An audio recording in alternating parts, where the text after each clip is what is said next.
Right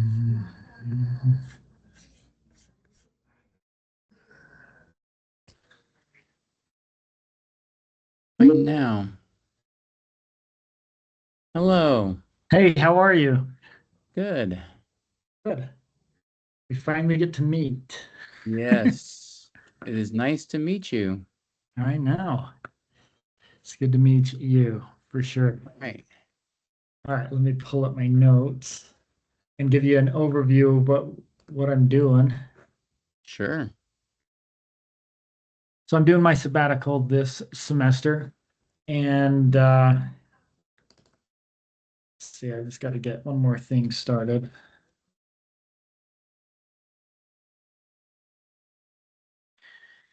Bill, you don't mind if I record this, do you?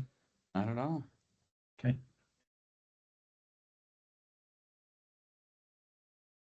All right. So I'm doing my sabbatical on the it factor of employability, the Mhm. qualities and skills, characteristics, attributes, whatever that individuals have that make them employable and promotable.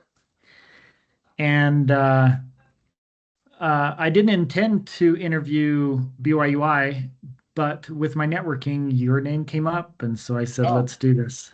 cool. So a lot of them, I just kind of reached out to people I knew, and then I would interview them, and then they would give me names of other people, and your name was one of them. And Great. uh, the interview questions, it's kind of a four stage. There's the finding stage, there's the interview stage, there's the initial or trial stage that employee gets on, and then there's the long-term promotional stage. And so I'll kind of run through those questions if that's okay with you. Sure. Before we go too far though, I don't hire college graduates right now. That's okay. Okay. I'm finding that it doesn't matter if they're college graduates or if they're undergrad. There's the it factor that I'm trying to find, Yep. and so that's what I'm trying to find. And Great. but I will take into consideration the fact that they're they're undergraduate or even college kids. Because I have one person I interviewed that as a professional that he's like, I don't even care about college degree. This is what I'm looking for. It's like, all right, what is that you're looking for? Yep. Okay. Great. So when you answer these questions, think about the best employees or coworkers that you've had or have and answer with that in mind. You know, Yep. those people that you want and to keep on the team. Mm-hmm. So when you think about them, how were they first discovered or noticed? Oh, excuse me. Hmm. So we don't typically it would be through word of mouth, right? Okay. Or people who are they love what we do. They're our customers, and they express interest in joining our team that way. So we don't do any active advertising for employees, and we don't really post jobs. We just have an open link to our application on our website. And when people express interest in joining our team, we send them to that. If somebody brings a resume and tries to apply for a job on site, we just tell them we don't even take resumes. We don't care about your resume. Interesting. I remember being in one of your establishments, and a kid had a resume in line, and I was like, "Oh, this is interesting." Yeah, But did you see us throw it in the trash or just tell them to keep it? uh, it was given to one of the other employees, and they said, "Okay, I'll get it to the right person." But Yeah, we just throw those away. that's funny. Okay, so word of mouth, I like that. So when you're sorting through applicants, I guess by word of mouth, what makes someone rise to the top before they're even the interview stage? Our application requires the applicant to fill out just a couple of basic questions, availability and how they heard about us, and then they make a 1 minute video. Oh, And we have a scorecard for the application. if their availability looks good and they seem to get what we're about and they don't look like a schlep on the video, then we interview them. Interesting. And I would say we probably invite, and it's going to sound funny, 1 out of 5 who apply to interview because if the application is not filled out completely, we don't even want to talk to them because somebody who's going to do a half-hearted job on their application is not going to bring their A game to work. So we just don't even talk to them. In the video, if they've got their dirty laundry hanging out in the background or they ramble on about some topic that just is completely inane, we say, did you follow the instructions? Do you have a basic level of social skill? And do you seem to care about us versus just, I want a job? If someone says, "Oh, I really want to work there because it's right across the street from where I live," no, that's not why we hire people. So we look at those things, and that's why about 1 out of 5 get an interview from us. Okay. And when you have them make the 1 minute video, what do you ask them to do it about? There's a list of instructions on there. Off the top of my head, it's we want to get to know you. We want to know why you think you'd be a great fit for our team. We want to know why you would like to work here. We want to know something interesting about you. Just that. It's just really basic. Yeah. Well, I like that because it kind of gives them the leeway to kind of do what they want to, but also shows like, yeah, I just turned on my camera. Yes. I turned Okay. on the camera and didn't notice that my dirty underwear was hanging out in the background. Uh, okay, so when it comes to interviewing, so you do 1 out of 5, are there any qualities or skills that make someone stand out during the initial hiring process beyond just their resume or formal qualifications? When they come in, we're looking for, do they have good social skills? Can they pick up on nonverbal cues and respond to them appropriately? I don't think we do this anymore, but we used to have a thing called the feats of strength. It was like, the trials of faith, I think is what we call it. And we would actually have them bring pizzas to tables for fake customers. And we would do things customers do, like I ordered it to dine in, but then I sat in the carry-out area. Or I ordered it to go, but then sat in the dining room. And is the person going to take enough initiative to go figure out, well, like we had one applicant once walk around for a while and then came back with the pizza and said, I can't find them. Set the pizza on the counter and left. And I was like, okay, well, that's great. 'Cause that's going to happen, right? And if there's an order made, we got to have them have that just enough initiative to problem solve through those types of difficulties they're going to encounter. So we try to screen for that. Um, and then we have them go into the kitchen and meet everyone. And anyone on the team can give a thumbs down, and we just won't hire that person. And some team members take that more seriously than others, but we really want to know, is this somebody we want to work with?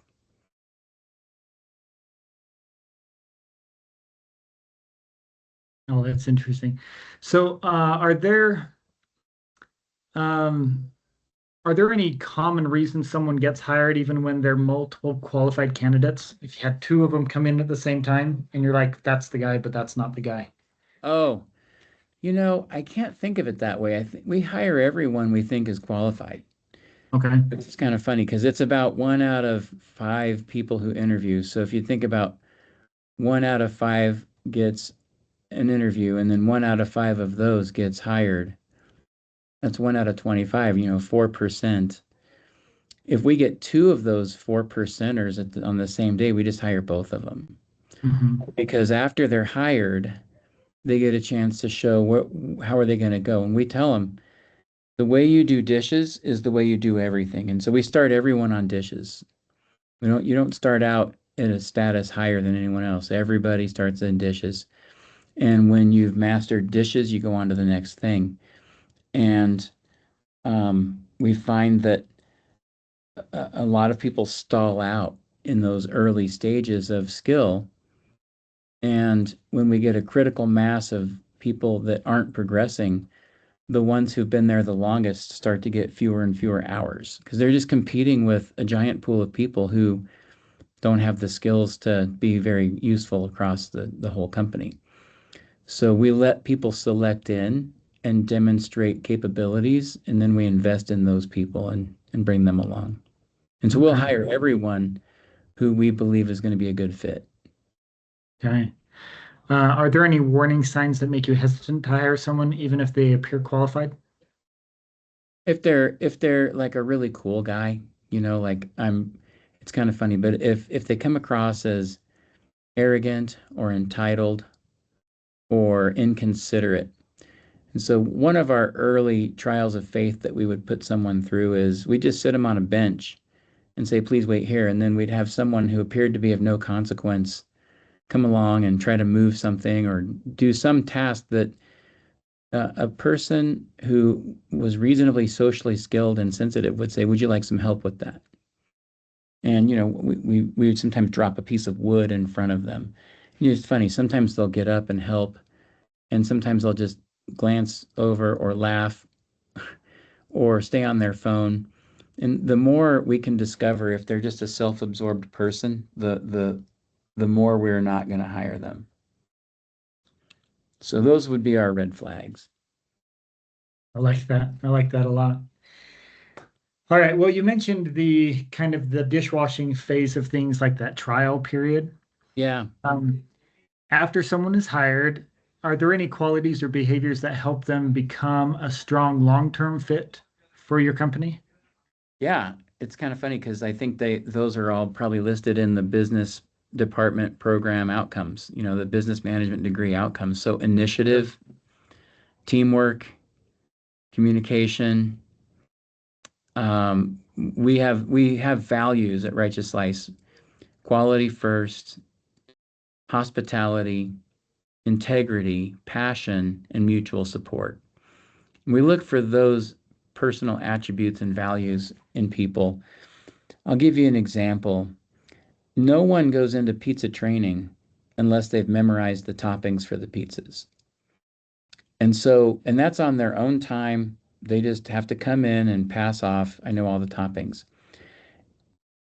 They get a raise, they get more hours, they get everything that, if somebody who's really cares would want. But they have to pass that test first. And so those are the things we're looking for before we start investing more in them. And what works really well for us, it costs a lot of money to train someone to make pizza. Mhm. And if we start investing in everyone equally, our turnover and investment in people just goes way up.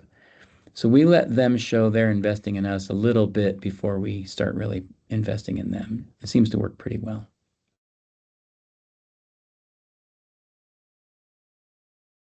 Um,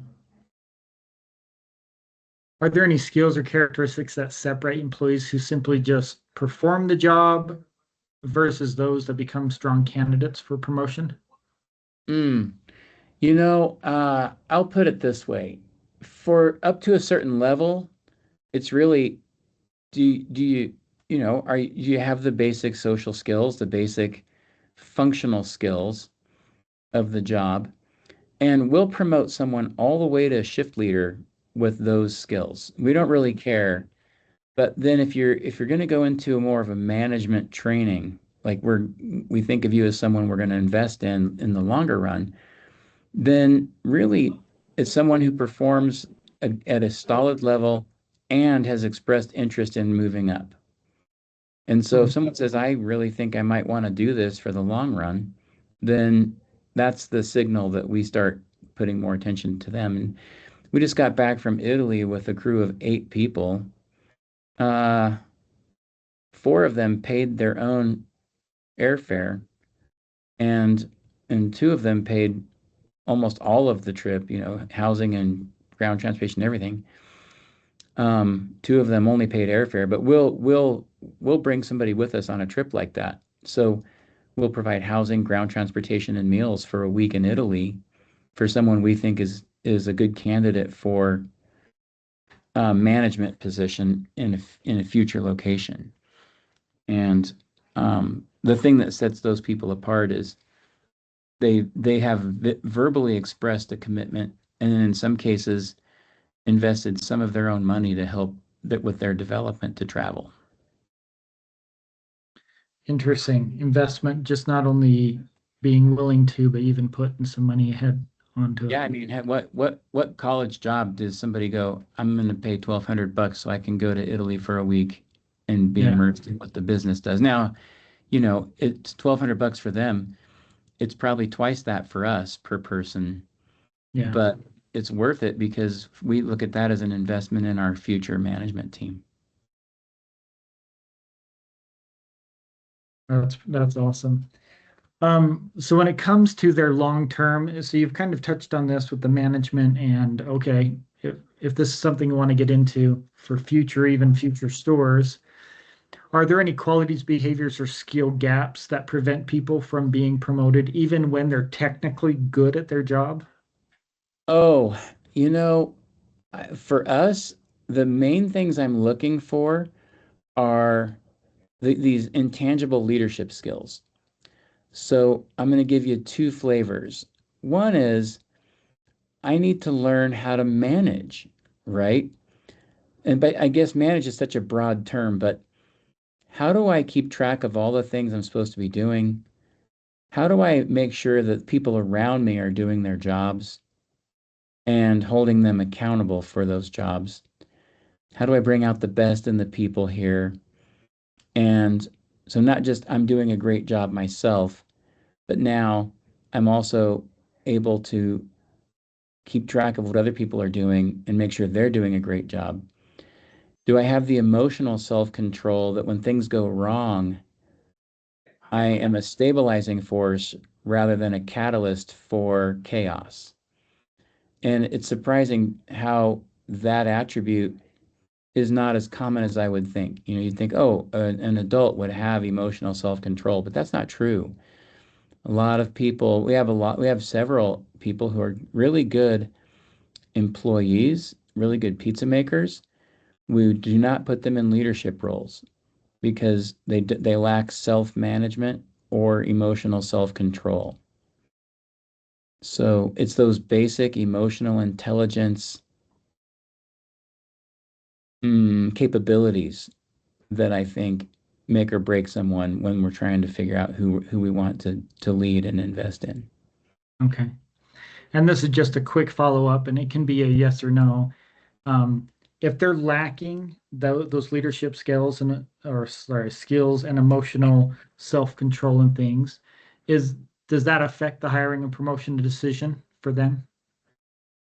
It does, yeah. So we put them in increasingly responsibilities with increasing pressure, and we have a couple of roles where it's not a formal leadership role, but you get into that role, and we can start to see how you will handle pressure and how you will handle engaging with people when you need them to do something and you're not formally in charge.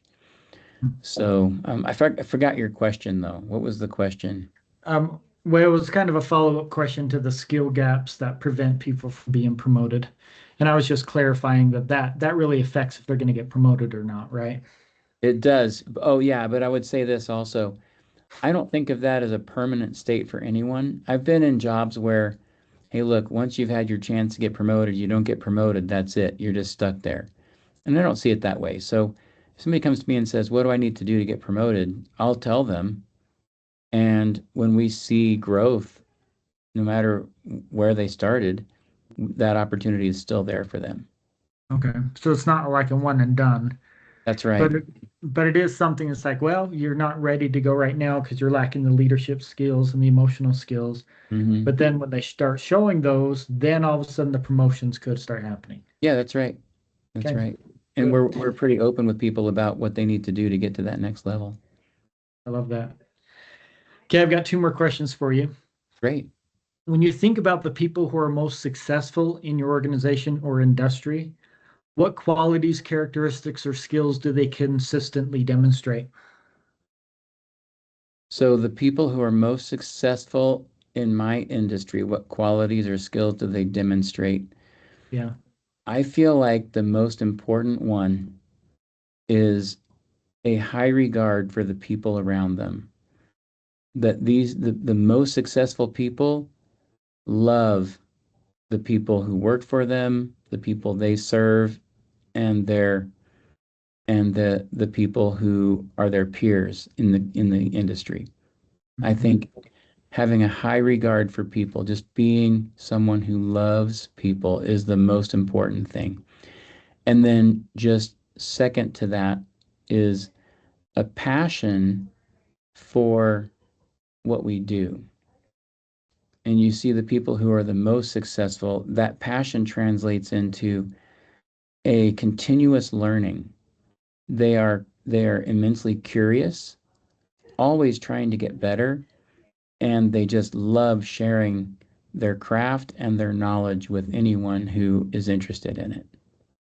To me, those are the two things, passion and love. I love that. Okay, last question.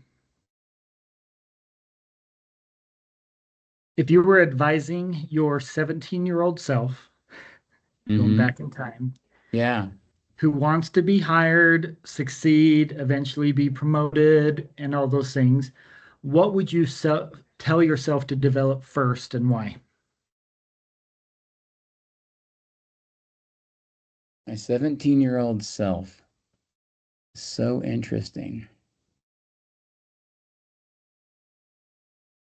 I really think the most important thing at that stage is integrity.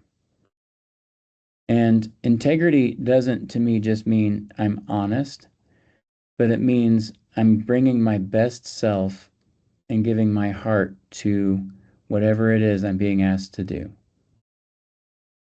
I think that as a young person, an employer will hire someone who's bringing their heart and their integrity over someone who has knowledge or skills every day. And as an employer, I think every boss in the world wakes up every day just wishing they pray to God that someone will come and start to solve some of the problems they have so they don't have to think about them anymore. And when you find someone who brings that to the table, you can teach them anything. But when they have knowledge and they lack that integrity,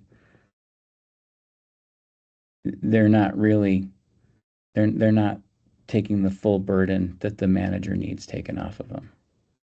That's my feeling. I love it. I love it. It's interesting as I go through these. There's a theme that's going on with all these Uh-huh. interviews, and I'm still tallying them, but it's interesting. I want to eventually interview 100 people. Uh-huh. You're about the 20th one, and so I'm Wow. about 20% done. That's still impressive. But with this, is there anybody that you feel I could interview too that can give me some good data as well? Let me think about And, that for a second. So, uh, well, in well, fact, you don't have to have them right now. You can think about it, and I'll send you an email okay. just to kind of like, hey, let me know if there's anybody, and you can either send them an email and copy me on it and say, hey, let's talk to this guy, or you can just say, hey, this is the person. Feel free to drop my name, and we'll go from there. Do you care if they like I have people who work for me who hire people, right? They Yeah, go through the hiring process. So it's all segmented. I described parts of it, but it might be interesting to hear from them what they look at. I would love that. So I can do that for sure. I'm Okay. trying to think of other people I know who do a lot of hiring, and I'll reflect on that a little bit more. Okay. Yeah, and Here it, from it could email. be somebody in the ward, an uncle, or anything like that. But yeah, I'll send a follow-up email and just, of course, thank you for your time, and then just respond back to that, and we'll continue going and try to get to my 100. Yeah, good luck. It was a Thank pleasure to you. talk to you, Spencer. Yeah, for sure. Well, do you have any questions for me? I usually just ask all the questions. No, I feel like it'll be nice to, I'd love to have you share just high level findings once you have them. Yeah, I will. Yeah, I plan to do that. President Emeritus has already asked me to get me all that list Yeah. and everything. So it's Oh, all hey, part of my I do have a sabbatical. question. As Yeah, we went through these, your interview, did yeah. anything that I said stand out as really different? I'm guessing there's a lot of similarities, but anything that you were in your mind like, wow, that's different. I didn't, nobody said that. Okay, well, it's interesting because people have used examples, and most of they purposefully say, all right, they arrived on time, but they don't come and get them initially, and they just watch to see how they interact with the people around them, Uh-huh.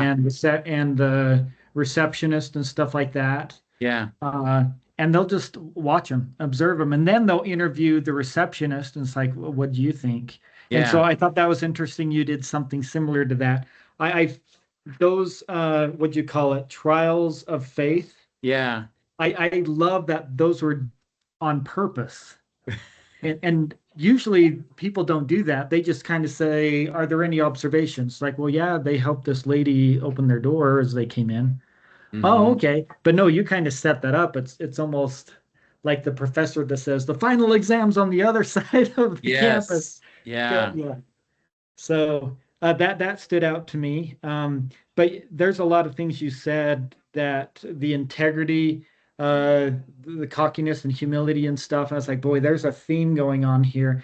And my thing is, how do we get that to interpret into skills that we're teaching these kids? I don't know, but Yeah. we'll see how they pan out. Yeah. Yeah. Well, that's great. Thank you so much. Yeah, thank you so much, and I appreciate it. And I'll drop you an email here in the next day or so. That sounds great. Thanks. See ya. Yep, thank you. Bye-bye.